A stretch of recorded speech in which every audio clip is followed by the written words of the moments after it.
Now we have a very specific topic. It is the analysis of correlation between Sustainable Development Goals and sectoral data. Our moderator will be joining us online. Please welcome Mr. Şükrü Ünlütürk, Vice President of Business for Goals Platform. Merhabalar. Hepinizi... Hello, Mr. Ünlütürk. Stage is yours. Thank you. Merhabalar, değerli katılımcılar, değerli paydaşlarımız. Hepinizi saygı ve sevgiyle selamlıyoruz. Bugün sürdürülebilir kalkınma... Hello, distinguished participants.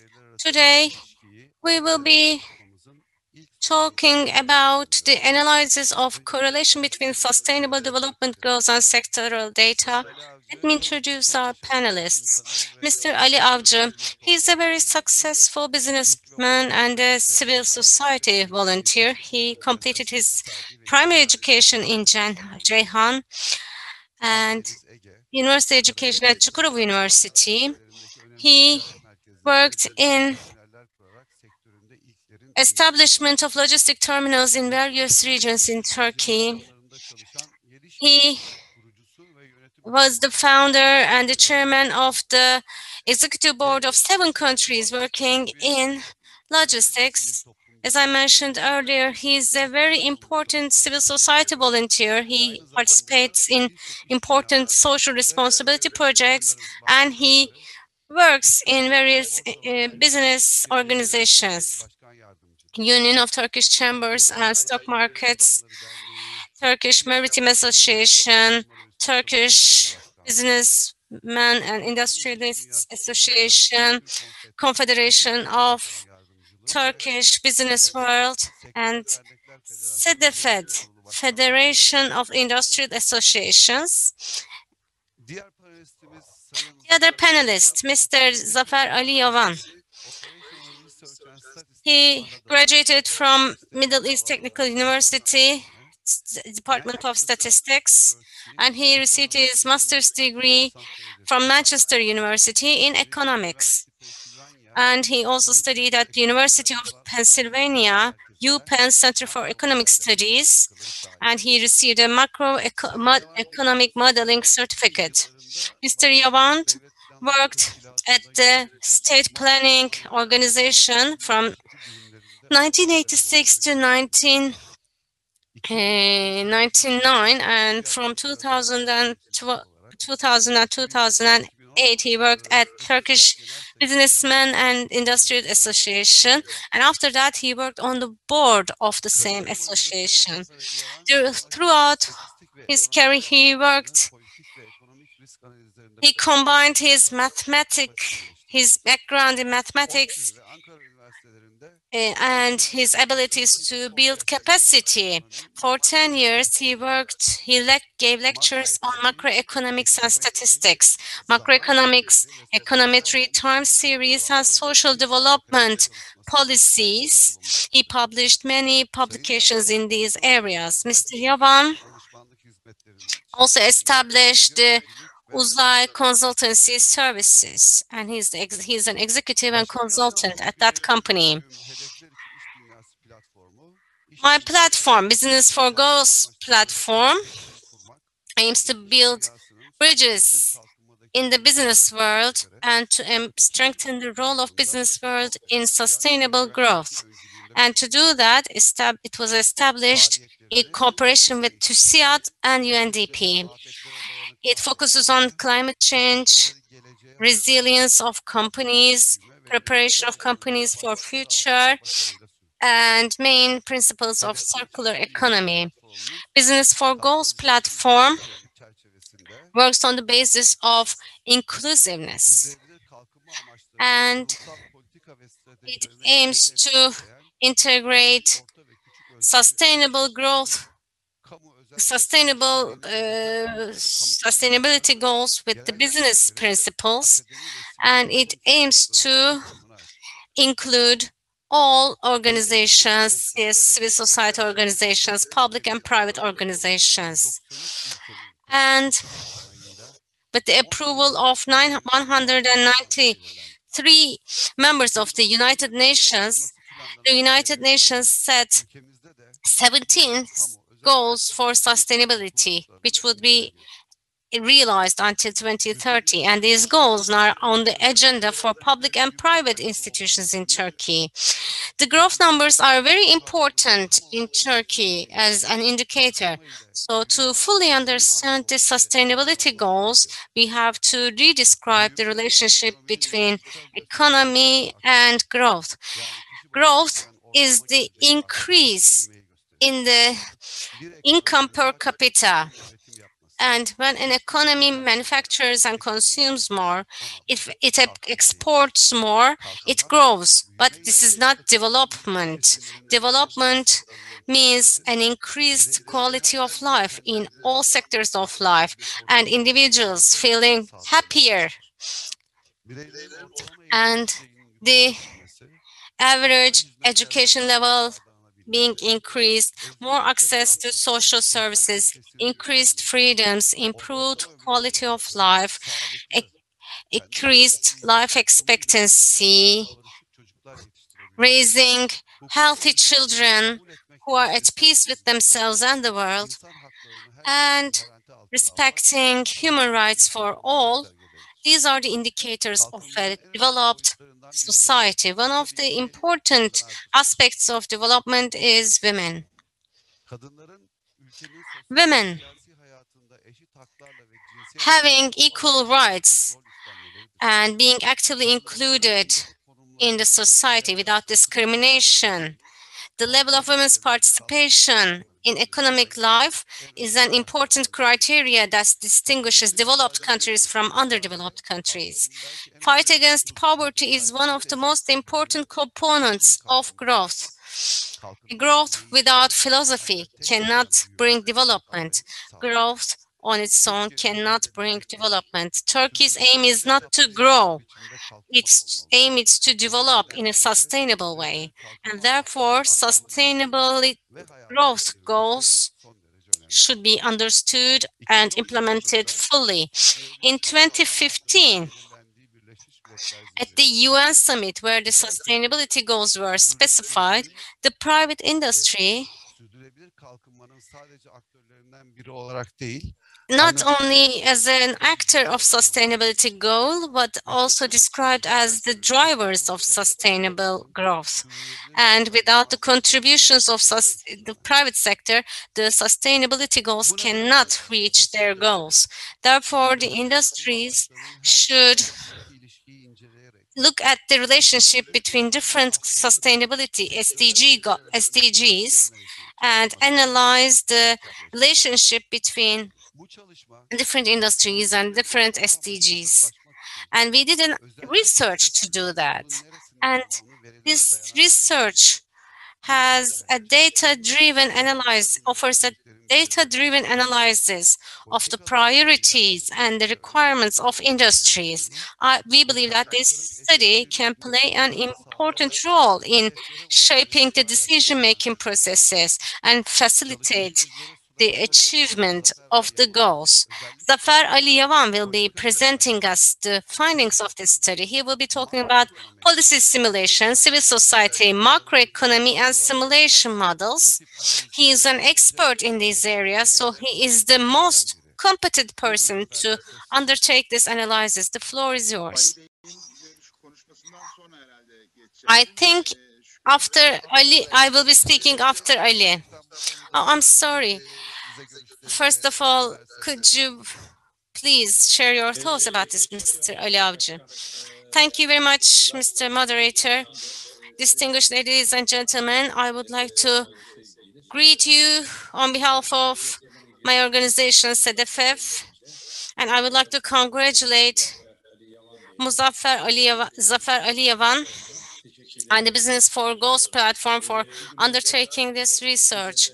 Today, I'm very happy to be with you, and if you allow me, before I start my presentation, I would like to tell you about SEDEFEF. SEDEFEF is the Foundation of Industrial Associations. From its foundation, It has been operating on voluntary basis. It represents 35 organizations and also individuals, and it aims to offer value to our economy. And our umbrella organization, Turkonfed, covers in total 30 federations and associations, thus representing 40,000 companies. So our organization brings together idealist business people. It is the biggest organization in the business world. And in short, Turkonfed can be described as the organization that, as a project factory that offers reports and offers analysis. I would like to congratulate Turkonfed for this study. Gündemde olan bir konu ve iklim değişikliği mücadelede önemli bir araç. Sürdürülebilirlik yalnızca çevresel değil. Sustainability is not only environmental, but it is a part of our lives with its social and economic dimensions. In order to increase the sustainability and competitiveness value, it is hugely significant. The pandemic, which has started a while ago, has shown us how important the Sustainable Development Agenda and objectives are, with the closing borders and with the limits that are put on doing commerce, the lockdowns, and with many other measures which involve the closing down of restaurants. In many of the industries and sectors, operations unfortunately stopped for a while, and they have come up against many challenges. In the construction industries, there has been a huge shrinking, and also in sectors such as export, those who have finalized their digitalization, we have seen that those companies have passed through those circumstances with higher success. So the businesses who have done their business in this respect have succeeded in minimizing their risks. Sustainability is directly linked with competitiveness. The competitiveness congress that we did, that we hosted at Sedefed, and on its 12th congress, our theme was selected as the new competitiveness sectors that arrive. And one of the topics that we touched upon is global competitiveness and development league. How can we go to the higher ranks in this league? And with the sustainable economy policies, how can we have more efficient policies? As a country, in the realms of supply, we have a huge employment and employment capacity, and we have a huge potential, but we cannot realize this potential fully. And thus, for this reason, the Sustainable Development Agenda and objectives are hugely important for us. And in this respect, all of our industries have very important roles, which may amounts to becoming a part of the sustainability agenda. With the organizations in Europe, it's making its place more and more solid in our lives. It will make us gain so many achievements in the near future. So the investment roadmaps need to be done on the basis of sustainability.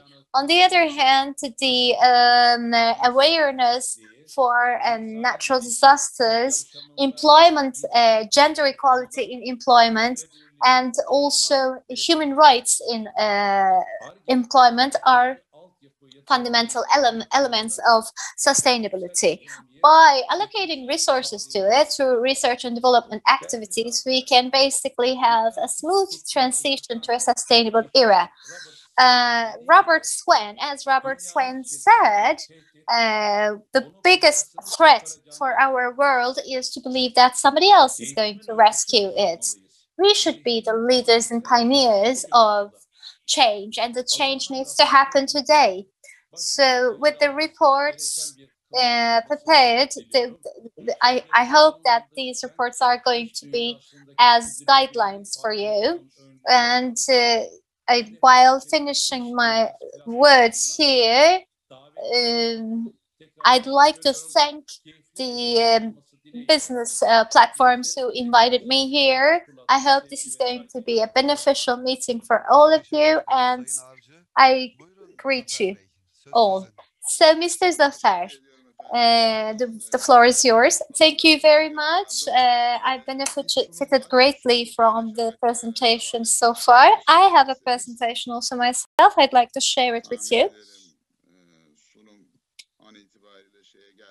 I guess I'm sharing screen at the moment.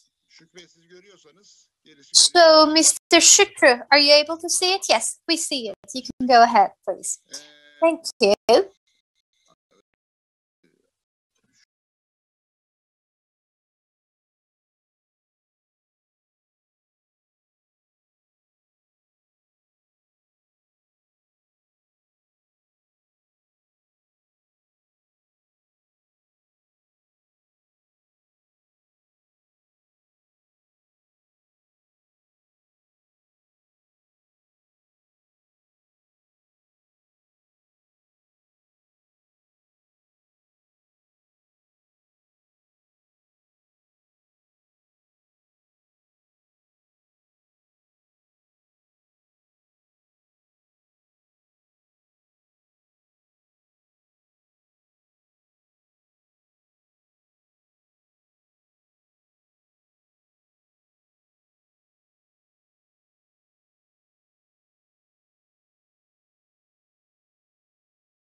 In terms of industries at hand.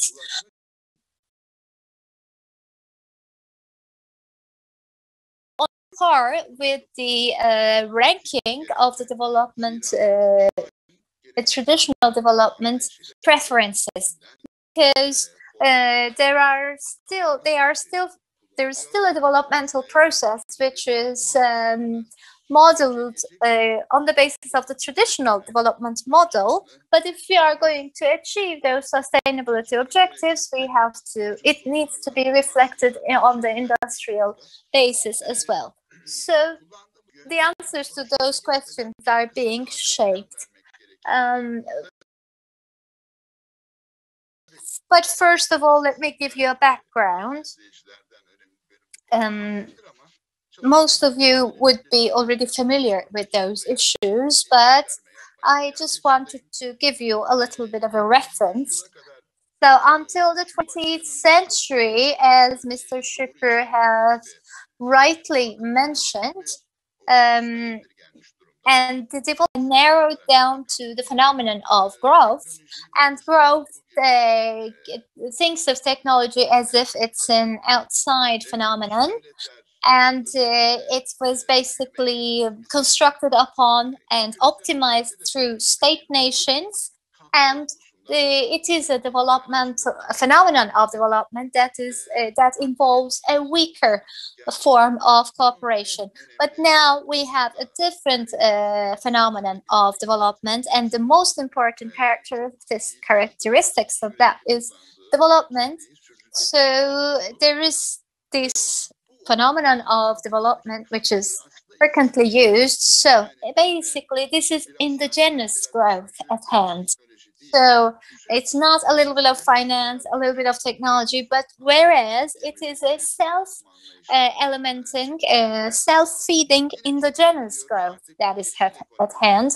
Now we're talking about the green economy, and this is one of the most important pillars of sustainability. The economics needs to be a green one. And the next one is the global cooperation. The optimization shows us that our global cooperation is very, very significant. So in the 21st century, it's at the center of our agenda to have sustainable development and to correspond to the objectives at hand. So between those two different concepts of growth, there is basically a common point, which is the focal point of our research as well. Maybe some of you have already known about it. So the most important thing is the total factor efficiency. So apart from how much capital you have, it's also important how efficiently you can use those factors, and it amounts to be the most important compound element in sustainable development. So what you see with L is the labor, and what you see with K is capital, and what we are interested is the total factor productivity. So when we think of the sustainable development agenda of the United Nations, all of the concerned indications are basically indicators that will increase the total factor productivity. So you can look at it from that perspective. So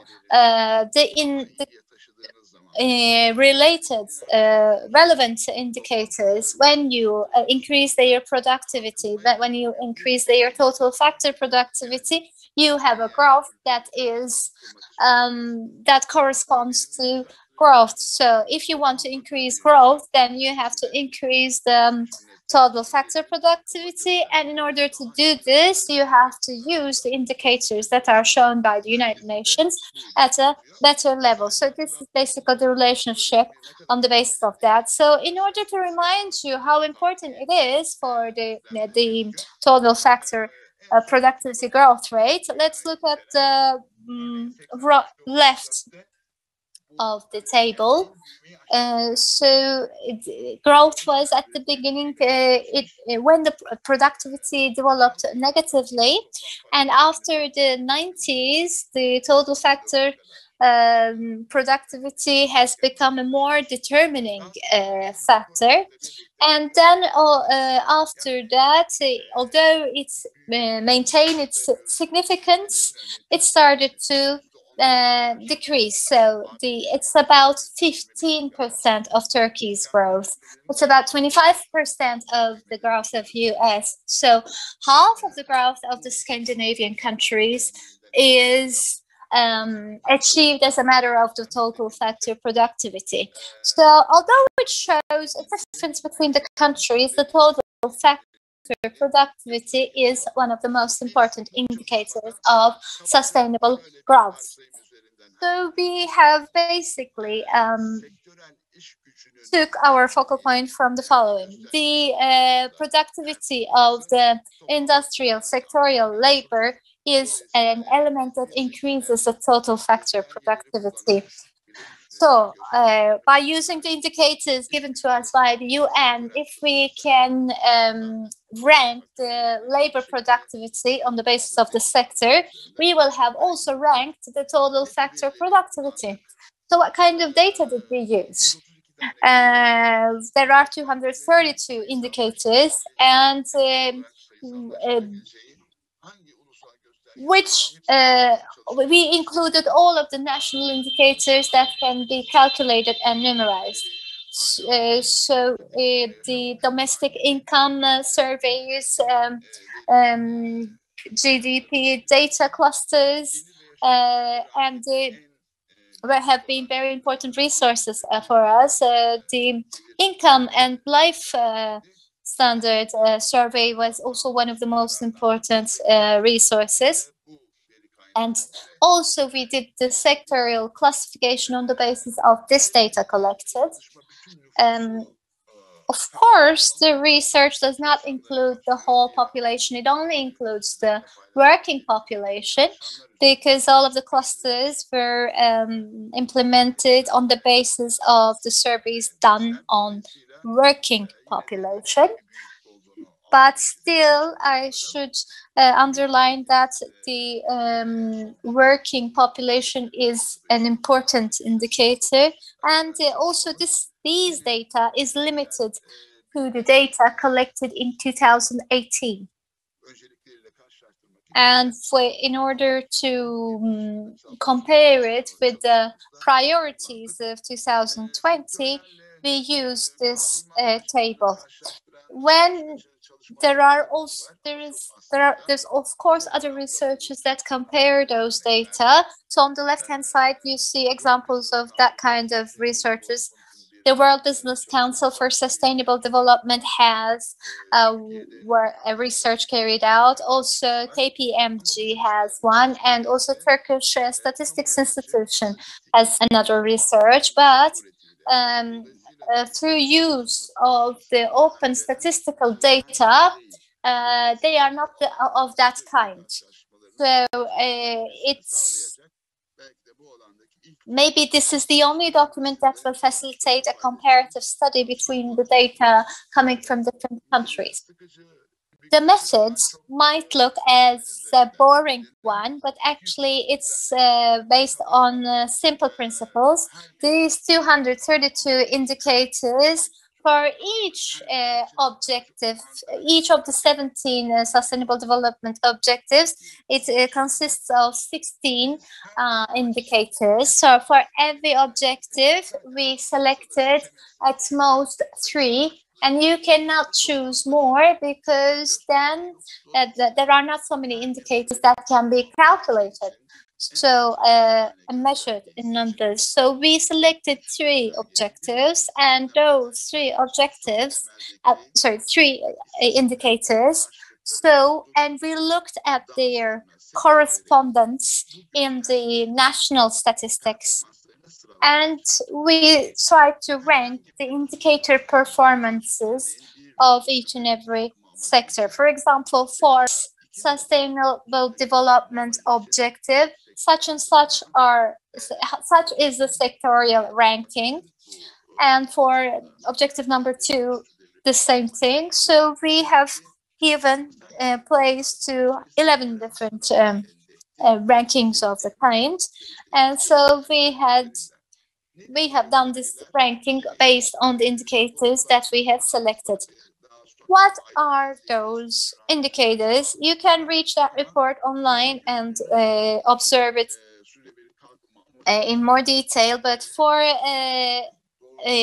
12 development objectives, sometimes you made use of the indicators of the United Nations, and when there are none, we have created different denominators, and by using those variables, we did the ranking hitherto mentioned.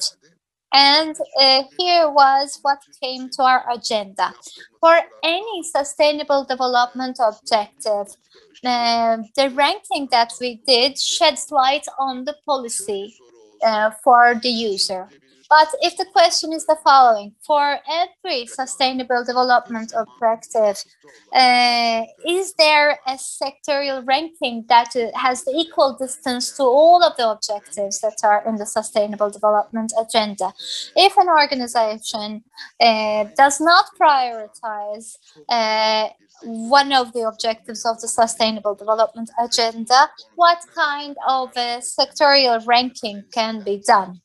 So at that point, we did principal component analysis, and from those 12 to 13 vectors, we narrowed it down to one vector, and so it is the sectorial ranking that is at an optimal distance to all of the equally to all of the objectives. If there was a ranking done on the basis of traditional development methods, and there we used the table. So all of what I have explained until now can be seen at this matrix. They have been shown in a very intelligent, in a very smart way by my colleagues. The far left column is what I have mentioned just now. So if we remain the same distance to all of the sustainable development objectives, can we have an optimal ranking? And on the right-hand side, from bottom up and also from top down, you can look at them. 1, 2, 3, 12. When we take into consideration the 12 sustainable development objectives, how can we do sectorial development? And the other one is, if I were to keep an equal distance to each and every one of the objectives, how would the panorama be? But the production needs to be, and regional resources, and they seem to be the sectors that show us that more allocation of resources need to be done. So for different measures, there are different objectives. When the more you go right, there's a different ranking for each and every objective. And as you can understand from the colors, agriculture, construction, and energy is taking the majority of the matrix. So that's basically the result of this research. Agriculture, mining, product manufacture,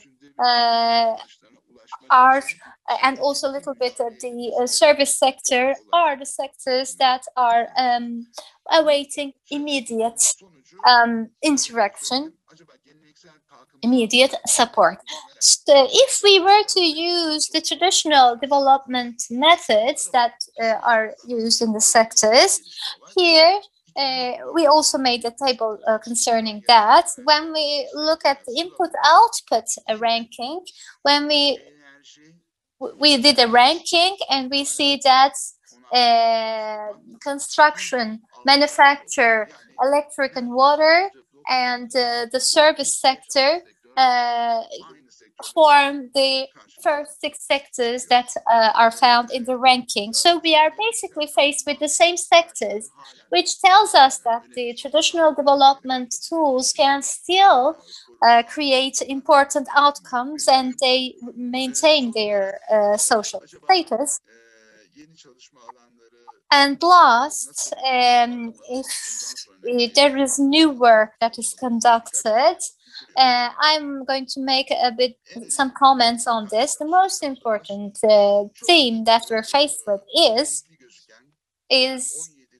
there are 17 boxes and 232 indicators, and these 232 indicators, if a researcher comes, nobody has thought if a researcher comes one day and they try to measure this in numbers, if they try to calculate those, so only few of them can be observed with those methods. And this is basically the method that those 232 indicators are to be observed, researched. So we do not know how we can form them numerically, how we can make them positively calculable, and this seems to be a point that we are lacking.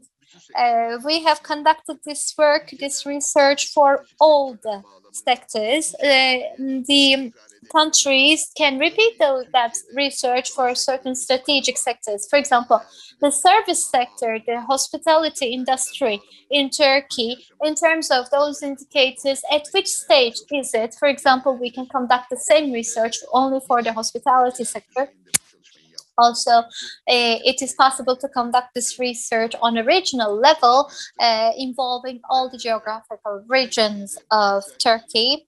So in every country, there are institutions that form those indicators.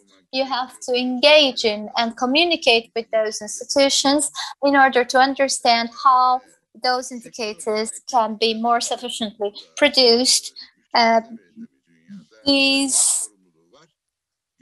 All the sectors have this responsibility. They have to own those indicators. And with the public institutions, the sector organizations also need to contribute to this data created. Otherwise, the sustainable development objectives, how far are we from them or how near are we to them, shall remain as a question that can only be posed conceptually, and there is concern about this. So I'd like to finish my words here. Thank you so much, dear moderator.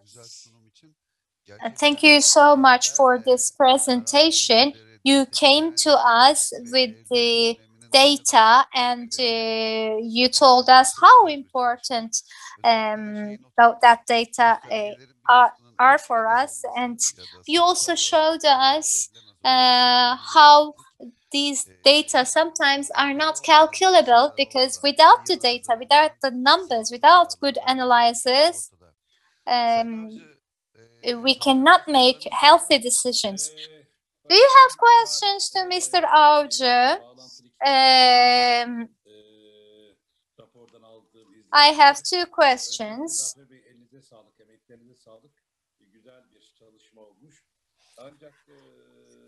I congratulate you for this report. It's really successful. The relationship between sustainability and growth in the field, you have sustainability reports from companies. Can the companies in the industry can establish a relationship between your report and their own work? And what is the role of this research for the business of the players in the sector? Well, these sustainability reports, of course, I hope you don't misunderstand me. I think they're out of date. They're mundane. They're almost like copies of each other. Of course, it's not bad. It's good to have a sustainability report, but since we have these concrete 17 SDGs, 146 objectives, etc. So now I think we should have reports to establish how compatible we are with these SDGs. It is only when we will start producing better indicators. So it doesn't matter what you understand from sustainability. the reference of this sustainability should be clear and prioritized. So I think sustainability reports are not needed anymore. What we need is a compatibility report for SDGs. Secondly, I think this study is very important for the companies and actors in the sector. If you are going to do the project with the public authority, you will work with data because you want to ensure growth and achieve SDGs. You have to find this intersection set, which is this priority. And maybe we can do this study for the southeastern part of Turkey or the Marmara region. I think there will be a benefit of this report for the companies. And Ali Avcı, if you don't have any other questions, I have a question. For the public authority, particularly for policymakers, it is very important, as this Zafer described very well. Are there similar reports in other countries? What are they doing to demonstrate indicators in other countries? Are there any similarities? Can we learn anything from them? I think that's a very good question. That's a critical issue. We realized this after we started this study. A researcher typically assumes that 235 indicators have been digitalized. But on the average, we saw that countries can produce only 100 indicators out of 232. More than half of these indicators cannot be produced as a data. How can we measure it? This is very important. And the other countries have the same problem. Some of them produce 130 indicators, others produce 80 indicators, and I believe in Turkey we have 110 indicators produced by the Strategic Planning Agency and Turkish Statistics Institute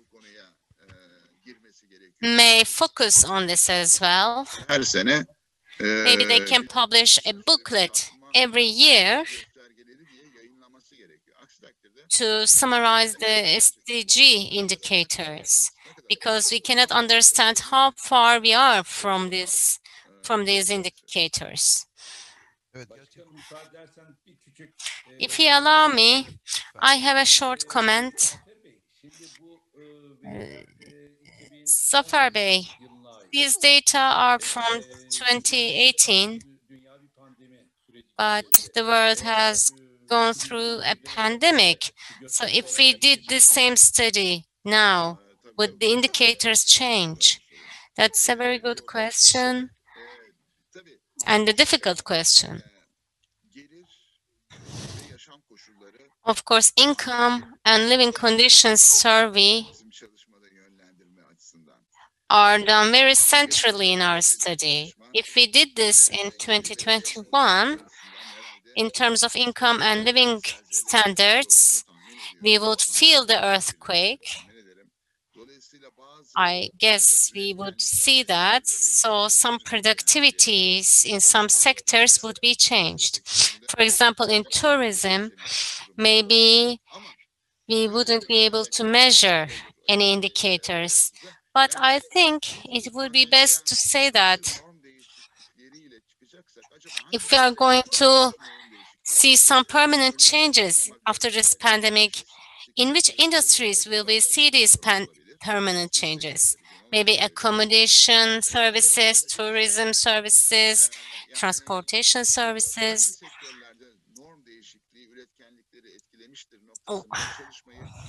Maybe we need to revise this study to see which changes of norms has affected the industries.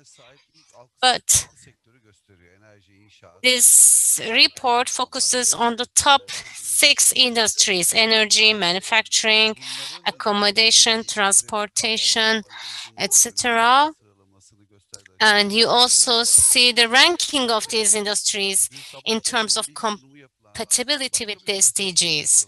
And in morning session, we talked about the investment map report, and we saw that the SDGs impact on this ranking can also be seen in your report. And the consequences in your report